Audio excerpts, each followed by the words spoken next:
விஜய் அவர்கள் 2 தொகுதிகளில் போட்டியிடப் போகின்றார் என்ற அறிவிப்பு இன்று நண்பகல் வெளிவந்ததிலிருந்து திமுக, அதிமுக இந்த 2 கட்சிகளினுடைய ஊடக பிரிவுகள் கொந்தளித்து போயிருக்கின்றன. தங்களினுடைய குமுறல்களை இன்று நண்பகலிலிருந்து வெளிப்படுத்தி கொண்டே இருக்கிறார்கள். ஏன், இந்திய அரசியலமைப்பு சட்டப்படி ஒரே ஆள் 2 தொகுதிகளில் வேட்பு விண்ணப்பத்தை செலுத்த முடியும், போட்டியிட முடியும் என்ற சூழல் இருக்கையில் ஏன் விஜய் அவர்களுக்கு இந்த அளவிற்கு எதிர்ப்பு கிளம்புகின்றது? சென்னை பெரம்பூரை பொறுத்தவரை விஜய் அவர்களுடைய வெற்றி என்பது உறுதி செய்யப்பட்ட ஒன்றாக இருக்கிறது. நீண்ட காலமாக விஜய் அவர்கள் சென்னை பெரம்பூரிலே போட்டியிடுவார் என்று எல்லோரும் எதிர்பார்த்து காத்திருக்கக்கூடிய சூழல். மற்றொன்று திருச்சி கிழக்கை பொறுத்தவரை இனிகோ சம்பத் கடந்த சட்டமன்ற தேர்தலிலே திமுகவினுடைய கூட்டணியின் சார்பாக போட்டியிட்டு வெற்றி பெற்றவர். அவர் அடிப்படை திமுக உறுப்பினர் கிடையாது. ஆனால் அவர் ஒரு கிறிஸ்தவ சிறுபான்மை அமைப்பினுடைய கூட்டமைப்பினுடைய தலைவராக இருந்து திமுக கூட்டணியில் தன்னை இணைத்து கொண்டு போட்டியிட்டு வெற்றி பெற்றிருக்கின்றார். இப்பொழுது திருச்சி கிழக்கிலே விஜய் அவர்கள் போட்டியிடக்கூடிய சூழலில் அவரினுடைய வெற்றி மிகப்பெரிய பின்னடைவை காணக்கூடிய நிலை நிலவுகிறது. இந்த அடிப்படையிலேயே 2 தொகுதிகளில் விஜய் போட்டியிடலாமா? தோல்வியினுடைய அச்சத்தில் விஜய் இருப்பதாலேயே 2 தொகுதிகளில் போட்டியிடுகின்றார் என்று கூக்குரல்கள் எழுகின்றன. இந்திய அளவிலே, தேசிய அளவில் மிகப்பெரிய தலைவர்கள் எல்லோருமே 2 இடங்களில் போட்டியிட்டிருக்கிறார்கள். ஏன், நம்முடைய முதன்மை அமைச்சராகிய திரு நரேந்திர மோடி அவர்கள் வடமாநிலத்தில் வாரணாசியிலும் குஜராத்திலும் போட்டியிட்டிருக்கின்றார். இப்படி தேசிய அளவில் திரு காங்கிரசினுடைய தலைவராக இருக்கக்கூடிய ராகுல் காந்தி அவர்கள் தென் மாநிலமாகிய கேரளாவிலும் வட இந்தியாவிலும் போட்டியிட்டிருக்கின்றார். இப்படி பல சான்றுகளை நாம் கூறலாம். ஏன், அனைத்திந்திய அண்ணா திமுகவிலே முன்னாள் முதலமைச்சர் செல்வி ஜெயலலிதா அவர்கள் தான் தேர்தலில் போட்டியிடக்கூடாத நிலை ஏற்பட்ட பொழுது மக்களிடையே மிகப்பெரிய ஒரு மனப்பான்மையை தோற்றுவிப்பதற்காக 4 தொகுதிகளிலே போட்டியிடுவதற்கான வாய்ப்பை உருவாக்கி 4 தொகுதிகளிலும் தள்ளுபடி செய்யப்பட்ட நிகழ்வையும் பார்த்திருக்கின்றோம். ஒருவர் 2 தொகுதிகளுக்கு மேல் போட்டியிடுவதற்கான வாய்ப்பே இல்லை என்று தெரிந்தும் 4 தொகுதிகளில் தன்னுடைய வேட்பு விண்ணப்பத்தை செலுத்தியிருந்த காட்சிகளையும் பார்த்திருக்கின்றோம். ஏன் விஜய் அவர்களுக்கு இந்த அளவிற்கான எதிர்ப்புகள்?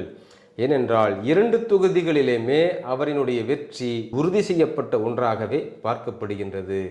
அப்படி என்றால் 2 தொகுதிகளில் போட்டியிடலாமா கூடாதா?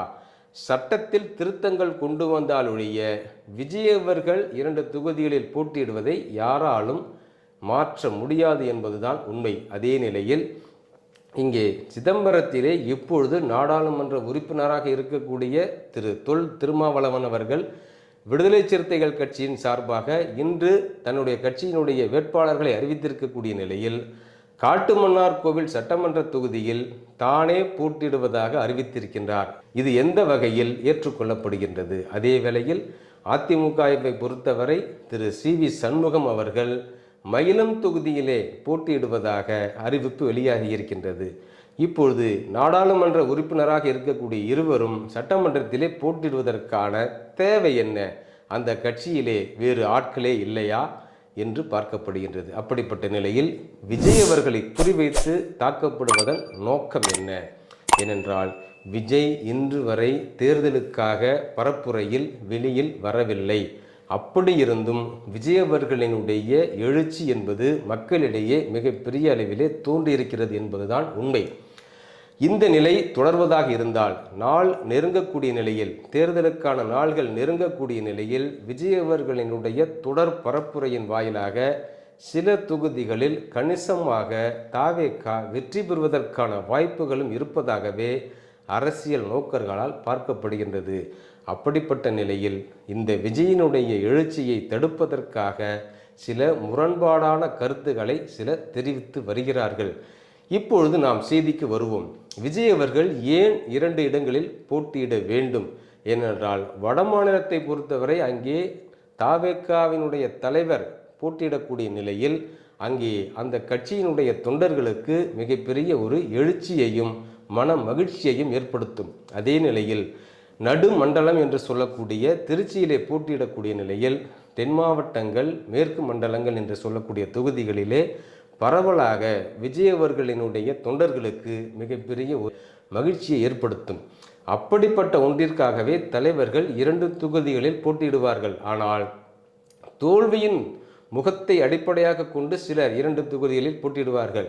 ஒரு தொகுதி நமக்கு கைவிட்டாலும் மற்றொரு தொகுதியில் நாம் வெற்றி பெற்று விடலாம் என்ற நம்பிக்கையில் போட்டியிடுவார்கள். இது நிறைய இடங்களிலே தலைவர்களுக்கு எடுத்துக்காட்டுகளை நாம் சொல்லலாம்.